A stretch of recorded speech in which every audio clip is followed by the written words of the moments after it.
bobs, braids, beards, buzz cuts, buns, beehives, bowl cuts, curls, crimps, afros, flat tops, fades, mohawks, faux hawks, dreadlocks, pixies, shags, and the infamous mullet. People use their hair to tell us who they are, and that's an art form all its own. Let's master that.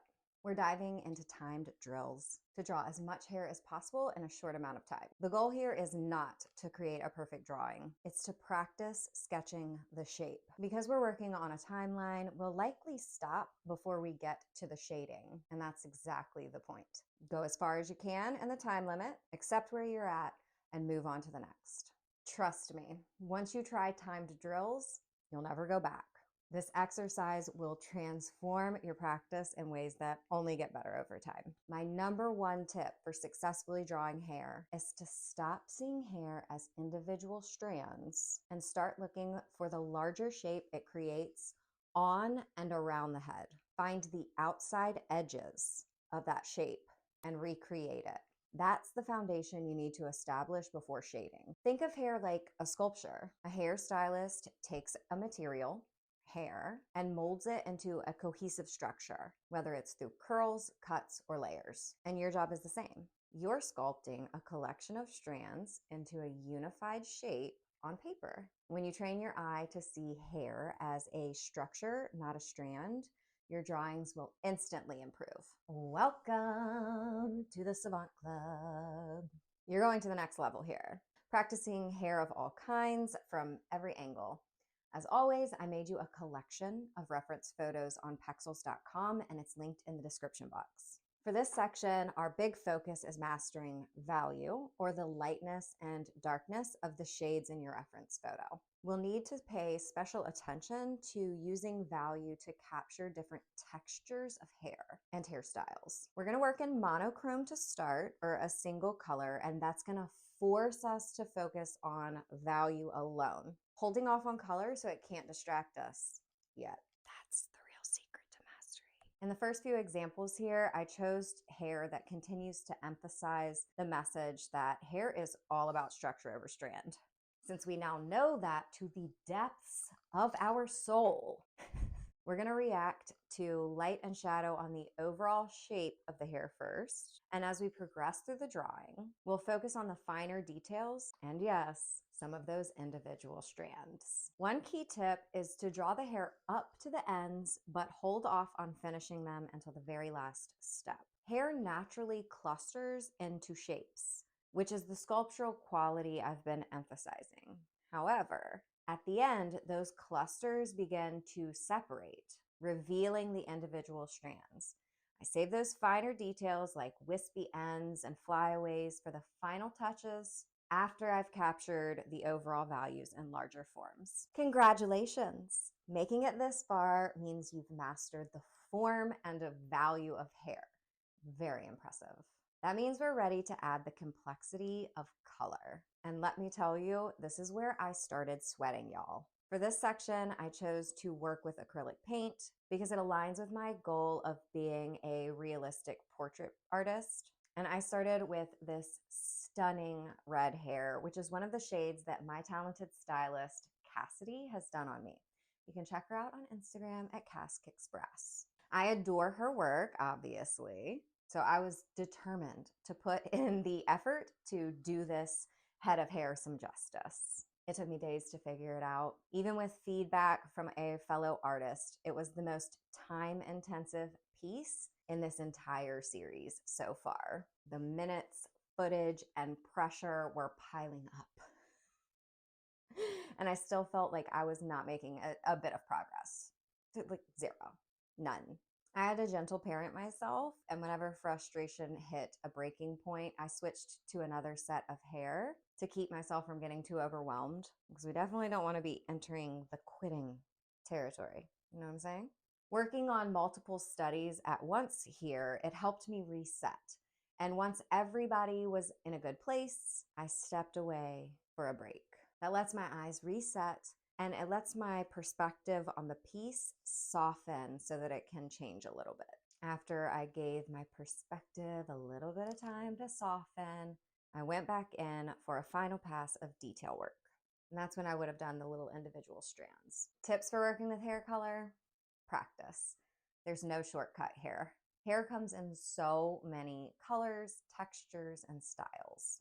And the only way to master it is to put in the reps that build confidence. Over time, you'll start to memorize the difference between icy and warm tones, which shades and tones work well together, and how stylists use color to create depth and contrast.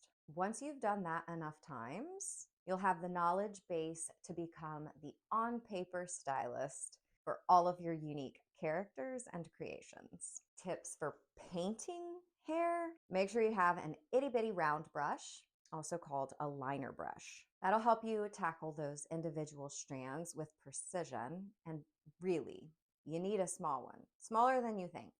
The smallest you can manage. I also really enjoyed using a fan brush, which allowed me to paint on multiple strands at once, adding to efficiency. You know we love that. Many of the colors that you work with for hair, like yellows, oranges, reds, browns, they tend to be more transparent when it comes to paint. That means you'll need to apply multiple coats to build coverage. I also did a lot of glazing, which just means to really water down a paint to make it even more transparent, so that you can add sort of like a gloss and it's very easy to blend. Glazes, in general, are relatively easy to blend. Again, because we're working with transparency, you may not get the coverage that you need. If you're going into something like a deeper red and you're trying to get yellow accents on top, you may not get the coverage that you're looking for. No worries, we have a solution. That is going to be a primer glaze, okay? So what you're gonna do is you're just gonna create a white glaze, which is just watering down some white paint.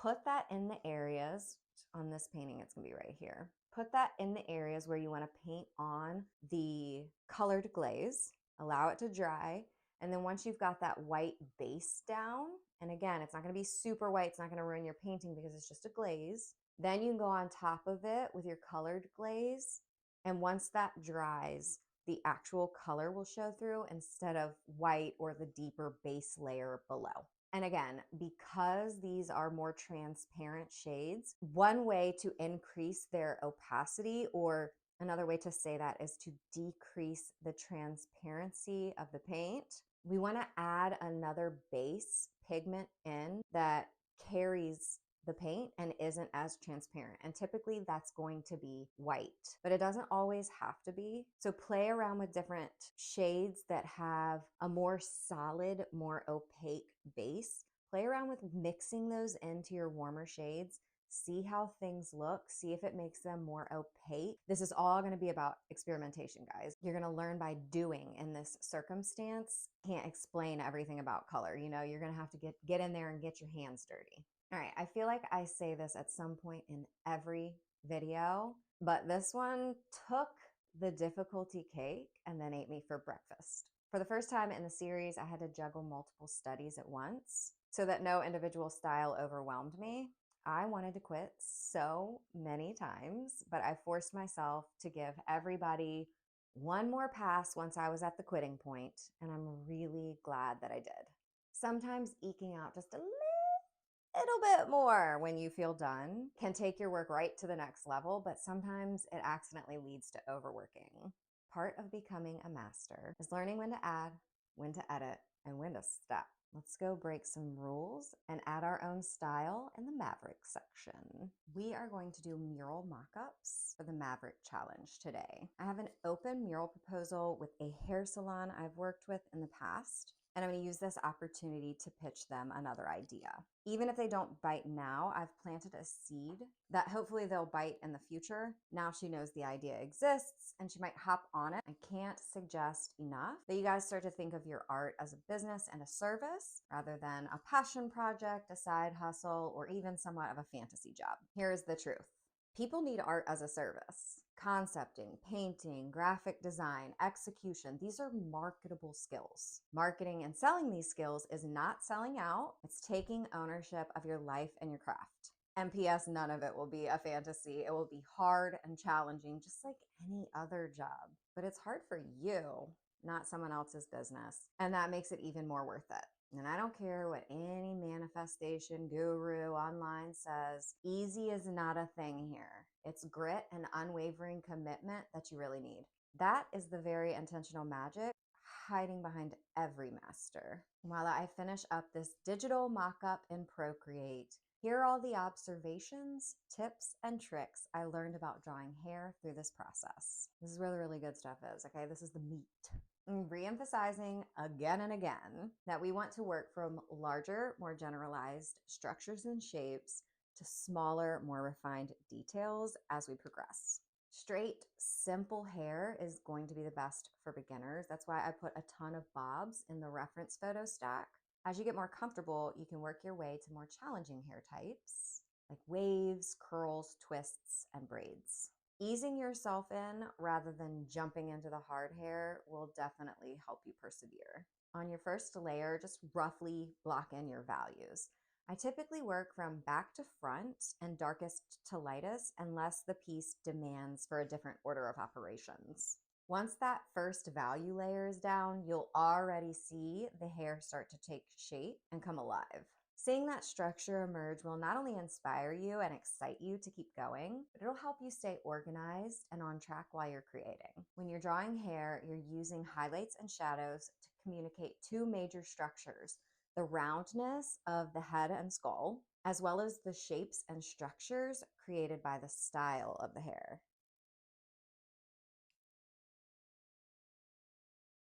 I'm such a dork. So make sure you're keeping your eyes peeled for both. Hair is as different as a fingerprint. The more observing and practicing that you do, the easier it'll get to recreate different colors, styles, and textures. Don't forget to occasionally step back from your work and zoom out from your reference photos while you draw. Spend some time looking at the forest instead of the trees. From a distance, you cannot see strands or flyaways. Remember to take that into account when you're considering your audience or the viewer and the viewing distance from them to your work. How far away is your subject? Should you be able to see the individual strands, or is it way too far away? Very important to remember for realism. How light and shadow reacts with hair is greatly affected by the texture of the hair. You can do swatches of different textures like crimps, very tight curls versus more bouncy, fluid mermaid waves. You can just do textured swatches instead of practicing whole heads. Save you some time and overwhelm. Last tip, be patient and fearless. The more realistic you want your hair to be, the more layers and time you'll likely have to dedicate. There's going to be a lot of scary, ugly phases while you're drawing and painting hair. Be brave, keep pushing when it's tough. Trust your brain to use your art skills to create a successful drawing. You got this. And remember, great artists are not great because they got it right the first time. They're great because they practice so much, they rarely miss. And you can too. If you've made it this far, I really want to see your work and be your personal hype girl. So make sure that you upgrade the transformation of your hair drawing progress to Instagram using our community hashtag Mastery with Carter. Feel free to tag me at Carter Sams to ensure that I can come see your work and hit you with a double tap. And I genuinely want to make an art club with you. What's up, fam? And don't forget, I made you a free download of Mastery Missions centered around drawing hair. It's a PDF and you can download it from the description box below. No email required, just a free little treat as a thank you for joining me today. And because I'm just hype in general about kicking ass at art, I want you to come. I have to say, of everything we've tried so far, eyes, nose, ears, mouth, hair has been the hardest for me, and I'm glad that we're going to have a little bit of practice next month. Last day of every month, we post the series. And next month, it'll be the entire head as a whole. And I will be excited to get a little more hair practice because I think I need it. Do not forget to use the hashtag MasteryWithCarter on the gram so I can find your gorgeous work. I hope you have an incredibly happy new year. I hope you are thriving to the heavens, thriving to the gods. I hope all your dreams are coming true. Or use your powers for good.